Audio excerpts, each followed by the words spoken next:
আমাদের দলের ভিতরে ত্যাগী নেতাদের যদি সমর্থন দিয়ে দেন, আমরা বিএনপি ঐক্যবদ্ধ হয়ে পাশ করে দিতে পারবো। এখানে মেম্বার আছে, চেয়ারম্যান আছে, আপনারাও সিনিয়র নেতাদের কাছে বলি আমরা সবাই মিলে বিশেষ আন্দোলন করেছিলাম আজকের এই দিনটার জন্য।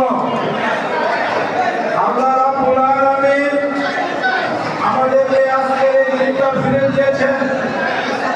আপনারা জানেন আমি বারবার গুম হয়েছিলাম, আমাকে গুলি করা হয়েছিল খুন করার জন্য। সর্বশেষ আপনার 24শে জুলাই বিবি হারুনরা আপনার গ্রেপ্তার হয়েছিলাম।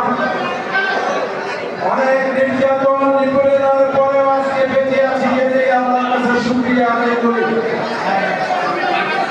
আমি আমার নেতাকর্মীদের দৃষ্টি আকর্ষণ করে বলতে চাই, অল্প কিছুদিন হয়েছে মাত্র আপনার বাংলাদেশে সংখ্যা গ্রহণ করেছে। আমরা ইতিমধ্যে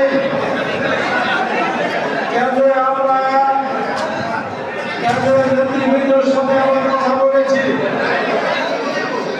আপনারা হতাশ হবেন না। ইনশাআল্লাহ ঈদের পরে তৃণমূল পর্যায়ে খোঁজ খবর নিয়ে আমাদের নেতা জনাব তারেক রহমান যথাযথভাবে তাদেরকে মূল্যায়ন করবেন। যারা বিএনপির চেয়ারম্যান, বর্তমানে বাংলাদেশের প্রধানমন্ত্রী জনাব তারেক রহমানের সিদ্ধান্ত উপেক্ষা করে ভাইয়ের রাজনীতি করেছেন, ভাইয়ের দল করেছেন, তাদের স্থান প্রতিলাভী দিতে হবে না। তারা দলের লোক না, তারা দালাল। দালালদেরকে আপনারা ভবিষ্যতে দালালদেরকে আপনারা কেউ প্রতিলাভী স্থান দিবেন না। আর সিয়াম সাধারণ মাস আমরা সবাই সর্বোচ্চ ধৈর্য ধারণ করবো। আমি আসলে সময় স্বল্পতার জন্য নাম উল্লেখ করলাম না, কেউ মনে কিছু নেবেন না। তো আমি আশা করি আপনারা জানেন এই ভারপ্রাপ্ত সভাপতি লাভলু ভাই, আরিফ, শাহিন কাদের সহ ফরিদ ভাই আছে, এরা দীর্ঘদিনের রাজপথে পরীক্ষিত শহীদ প্রেসিডেন্ট জিয়াউর রহমানের আদর্শ সৈনিক। সাইডে আছে ফতুল্লা থানা ছাত্র দলের সদস্য সচিব আছে।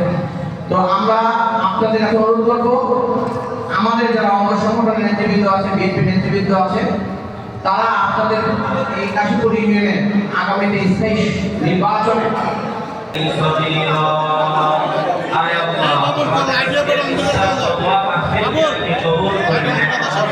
আল্লাহ এই মজলিসে আপনি ভরপুর কামিয়াবি দান করেন।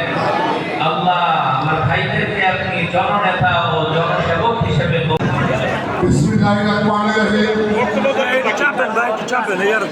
পবিত্র এই মাহে রমজানের আজকে অনুষ্ঠানে সভাপতি